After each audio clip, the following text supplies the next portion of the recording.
नमस्कार दोस्तों, स्वागत है हमारे YouTube चैनल कहानियों के खजाना में। विक्रम बेताल पच्चीसी की तीसरी कहानी, जिसका शीर्षक है सबसे ज़्यादा पुण्य किसका। वर्धमान नगर में रूपसेन नाम का राजा राज करता था। एक दिन उसके यहाँ वीरवर नाम का एक राजपूत नौकरी करने के लिए आया। राजा ने उससे पूछा कि उसे खर्च के लिए क्या चाहिए, तो उसने जवाब दिया, 1000 तोला सोना। यह सुनकर सबको बड़ा आश्चर्य हुआ।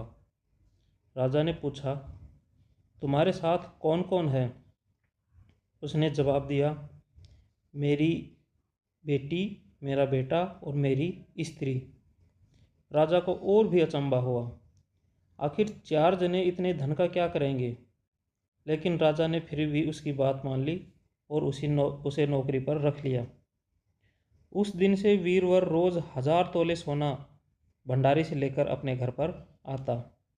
उसमें से आधा ब्राह्मणों में बांट देता, बाकी के 2 हिस्से करके एक मेहमानों, वैरागियों और सन्यासियों को दे देता और दूसरे हिस्से से भोजन बनवाकर पहले गरीबों को खिलाता, उसके बाद जो बचता उसे स्त्री बच्चों को खिलाता, आप खाता।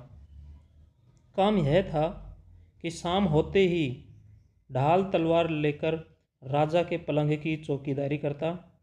राजा को जब भी रात को कोई ज़रूरत होती वो हाजिर रहता।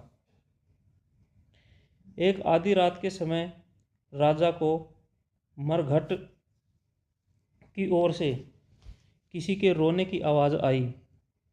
उसने वीरवर को पुकारा तो वह आ गया। राजा ने कहा, जाओ पता लगाकर आओ कि इतनी रात हो गए यह कौन रो रहा है और क्यों रो रहा है। वीरवर तत्काल वहाँ से चल दिया।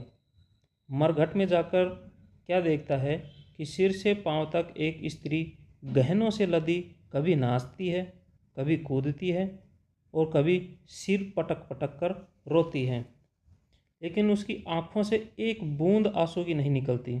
वीरवर ने पूछा, तुम कौन हो और क्यों रो रही हो? उसने कहा, मैं राजलक्ष्मी हूँ। रोती इसलिए हूँ कि राजा विक्रम के घर में खोटे काम होते हैं, इसलिए वहाँ दरिद्रता का डेरा पड़ने वाला है। मैं वहाँ से चली जाऊँगी और राजा दुखी होकर 1 महीने में मर जाएगा। यह सुनकर वीरवर ने पूछा, इससे बचने का कोई उपाय बताओ। स्त्री बोली, हाँ है। यहाँ से पूर्व में 1 योजन की दूरी पर एक देवी का मंदिर है। अगर तुम उस देवी पर अपने बेटे का शीश चढ़ा दो तो विपदा टल जाएगी। फिर राजा 100 बरस तक बेखटक राज करेगा। वीरवर घर आया और अपनी स्त्री को जगाकर सब हाल कहा।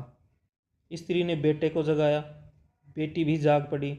जब बालक ने बात सुनी तो वह खुश होकर बोला, आप मेरा शीश काट कर जरूर चढ़ा दें। एक तो आपकी आज्ञा, दूसरा स्वामी का काम, तीसरा यह देह देवता पर चढ़े। इससे बढ़कर बात और क्या होगी, आप जल्दी करें। वीरवर ने अपनी स्त्री से कहा, अब तुम बताओ। स्त्री बोली, स्त्री का धर्म पति की सेवा करने में है। निदान 4 जने देवी के मंदिर में पहुँचे। वीरवर ने हाथ जोड़कर कहा, हे देवी, मैं अपने बेटे की बलि देता हूँ। मेरे राजा की 100 बरस की उम्र हो। इतना कहकर उसने इतने जोर से खांडा मारा कि लड़के का शीश धड़ से अलग हो गया। भाई का यह हाल देखकर बहन ने भी खांडे से अपना सिर अलग कर डाला। बेटा बेटी चले गए तो दुखी माँ ने भी उन्हीं का रास्ता पकड़ा और अपनी गर्दन काट दी। वीरवर ने सोचा कि घर में कोई नहीं रहा तो मैं ही जी कर क्या करूँगा। फिर उसने भी अपना सिर काट डाला। राजा को जब ये सारी बात मालूम पड़ी तो वह वहाँ आया।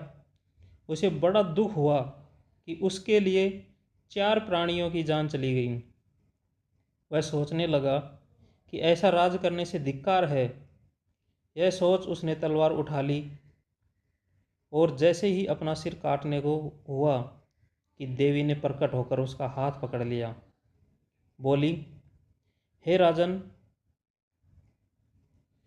मैं तेरे साहस से प्रसन्न हूँ। तू जो वर मांगेगा मैं तुम्हें वही वर दूंगी। राजा ने कहा, देवी, तुम प्रसन्न हो तो इन चारों को जिंदा कर दो। देवी ने अमृत छिड़क कर उन चारों को फिर से जीवित कर दिया। इतना कहकर बैताल बोला, राजा बताओ, सबसे ज़्यादा पुण्य किसका हुआ?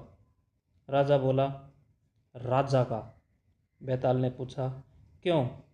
विक्रम ने कहा, इसलिए कि स्वामी के लिए चाकर का प्राण देना धर्म है, लेकिन चाकर के लिए राजा का राजपाट को छोड़ जान को तिनके के समान समझकर अपनी जान देने को तैयार हो जाना बहुत बड़ी बात है। यह सुनकर बैताल गायब हो गया और फिर से पेड़ पर जा लटका। बेचारा राजा दौड़ा दौड़ा वहाँ पहुँचा और फिर से पकड़ कर लाया। तो बैताल चौथी कहानी शुरू करता है। तो नमस्कार दोस्तों, ये कहानी ख़त्म होती है। चौथी कहानी लेकर फिर से आएंगे। प्लीज़ चैनल को लाइक, सब्सक्राइब और शेयर ज़रूर करें।